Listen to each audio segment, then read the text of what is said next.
హిందూ ధర్మం సనాతన ధర్మం పురాతనమైంది కదా.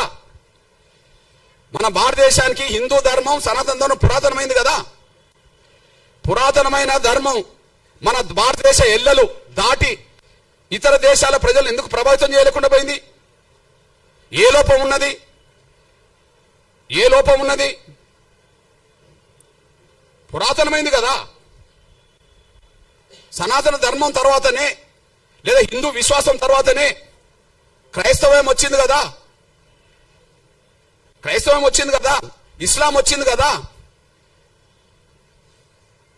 క్రైస్తవం ఎక్కడో మొదలై ఇవాళ ప్రపంచంలో ప్రతి దేశంలో ప్రభావితం చేస్తుంది కదా. ఇస్లాం ఎక్కడో మొదలై ప్రపంచ దేశాల్లో దాదాపు 60% 70% దేశాల మీద ప్రభావితం చేస్తున్నది కదా. అసలు మన దేశంను దాటి బయట ఎందుకు పోలేకపోయాం? సనాతన ధర్మం తర్వాతనే మిగతా ధర్మాలు వచ్చినాయి కదా ఈ ప్రపంచంలో. ఆ రెండు విశ్వాసాలకు సంబంధించిన వాళ్ళు ఎందుకు విస్తరించగలిగినరు? మనం ఎందుకు కుచించకపోయినాం? మన ధర్మంలో ఉండే లోపం ఏంటిది? సనాతన ధర్మంలో ఏదైనా లోపం ఉన్నది అనుకుంటే కుల వ్యవస్థను సమర్థిస్తూనే ఉంటది. హిందూ ధర్మంలో ఏదైనా లోపం ఉన్నదంటే కుల వ్యవస్థను సమర్థిస్తున్నట్టుగానే ఉంటది. కుల వ్యవస్థను సమర్థిస్తే అందులో లోపం ఉన్నట్టే. అది హిందూ ధర్మం అయినా సనాతన ధర్మం అయినా. కుల వ్యవస్థ సమర్థించకపోతే హిందూ ధర్మమే గొప్పది కావచ్చు, సనాతన ధర్మమే గొప్పది కావచ్చు. కానీ పురాతనమైన సనాతనమైన మన ధర్మం ప్రపంచాన్ని ప్రభావితం చేయలేకుండా పోయింది. కానీ ఇస్లాం ధర్మం మాత్రం ప్రపంచాన్ని ప్రభావితం చేస్తున్నది. ఈ దేశంలో మసీదులు లేని ఊరు కనిపిస్తుందా? ఈ దేశంలో చర్చిలు లేని ఊరు కనిపిస్తుందా? ఇస్లాం ఎక్కడ పుట్టింది? ఇవాళ ప్రపంచంలో ఏ స్థాయిలో నిలబడ్డది? క్రైస్తవ్యం ఎక్కడ పుట్టింది? ఈ ప్రపంచంలో ఏ స్థాయిలో నిలబడ్డది? ఈ రెండింటికంటే ముందు హిందూ ధర్మం సనాతన ధర్మం అయినప్పుడు ప్రపంచాన్ని ఎందుకు ప్రభావితం చేయలేకుండా పోయినాం? మన లోపం ఏంటి? అఖండ భారత్ లేదు, స్వాతంత్రం కంటే ముందున్న భారత్ కూడా లేదు. అఖండ భారత్ లేదు, స్వాతంత్రం కంటే ముందున్న భారత్ కూడా లేదు.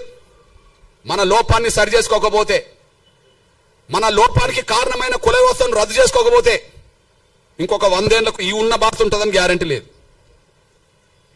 వాస్తవం, సత్యం మాట్లాడడానికి భయపడాల్సిన అవసరం లేదు.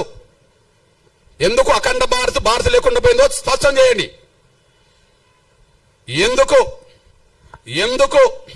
ఉన్న భారత్ కూడా భారత్ లేకుండా పోయిందో, స్వాతంత్రం కంటే ముందున్న భారత్ స్వాతంత్రం తర్వాత ఎందుకు లేకుండా పోయిందో స్పష్టం చేయండి.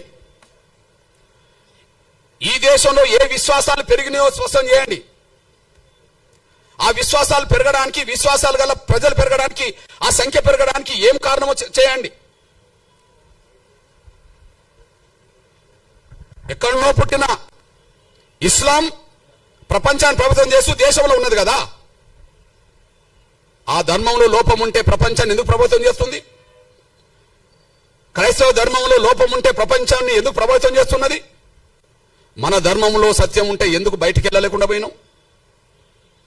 మన లోపానికి కారణం ఏంది?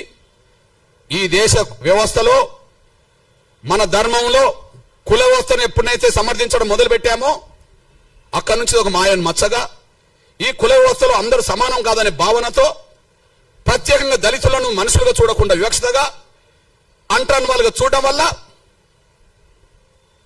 ఎవరొచ్చి మా ధర్మం గొప్పదని ప్రచారం చేస్తే, ఎవరొచ్చి మా ధర్మంలో సమానత్వం ఉన్నదని ప్రచారం చేస్తే, ఎవరొచ్చి మా ధర్మంలో అసమానతలు లేవని ప్రచారం చేస్తే, అసమానతలు గురవుతున్న వర్గాలు సమానత్వం దిశగా అడుగులేయడం కోసం ఎన్నో మార్గాలు ఎన్నుకున్నారు. ఇక్కడ మీ అన్నగా చెప్తున్నా నేను, 1950 ఆర్డర్, రాష్ట్రపతి ఆర్డర్ రాజ్యాంగ విరుద్ధం కదా. రాజ్యాంగ విరుద్ధంతో పాటు అది వివక్షత కదా. రాజ్యాంగ విరుద్ధం ఎందుకంటున్నా? భారత రాజ్యాంగంలో ఆర్టికల్ 25 ఉన్నది కదా. ఆర్టికల్ 25 ఏం చెప్తుంది? ఈ దేశ పౌరులకు వాళ్ళు ఇష్టమున్న మతాన్ని ఎన్నుకోవచ్చు, వాళ్ళు ఇష్టమున్న మత విశ్వాసాలు కలిగి ఉండవచ్చు అని చెప్పి ఆర్టికల్ 25 చెప్తున్నది కదా. ఆర్టికల్ 25 చెప్తున్నది కదా. అదే సమయంలో ఆర్టికల్ 14, 15 ఏం చెప్తున్నది? సమానత్వం హక్కు అని చెప్తున్నది కదా. లింగ పరంగా, మత పరంగా, కుల పరంగా వివక్ష ప్రదర్శించొద్దు, భారతీయులందరి పట్ల సమానంగా చూడాలని చెప్పి ఆర్టికల్ 14, 15 చెప్తున్నది కదా. మత స్వేచ్ఛ ఉన్నది, సమానత్వం అందరినీ సమానంగా చూడమని ఉన్నది.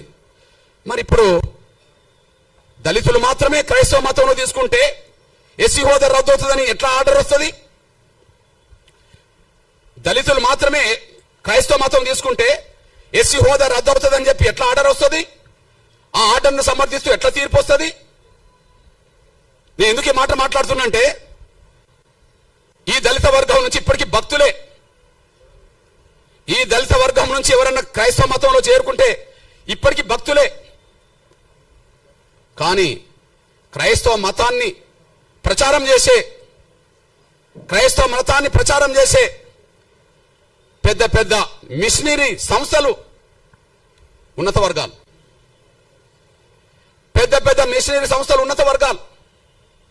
అందులో బ్రాహ్మణులు ఉన్నారు, అందులో వైశ్యులు ఉన్నారు, అందులో బ్రాహ్మణులు ఉన్నారు.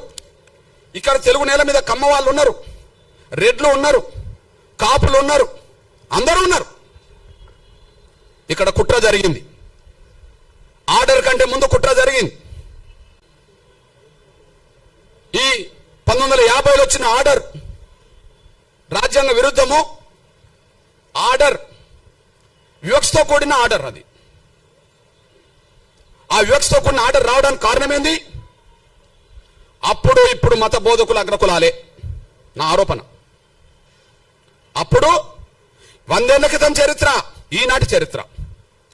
100 ఏళ్ల క్రితం చరిత్ర, ఈనాటి చరిత్ర. దళితులను మతం మార్చుకుంటే వాళ్ళ ఎస్సీ హోదా ఇయ్యాలనా వద్దా అని చర్చ జరిగినప్పుడు, వాళ్ళ ఎస్సీ హోదా ఇయ్యాలనా వద్దా అని చర్చ జరిగినప్పుడు, ఈ దేశంలో మేము అందరూ సమానమే, ఈ దేశంలో మేము అందరం సమానమే, మాకు ఎలాంటి ఎస్సీ హోదా వద్దు, మాకు రిజర్వేషన్లు వద్దు అని చెప్పి రాజ్యాంగ సభలో చర్చల్లో పాల్గొన్నది ఈ దేశ క్రైస్తవుల తరపున ఒక దళితుడు లేడు.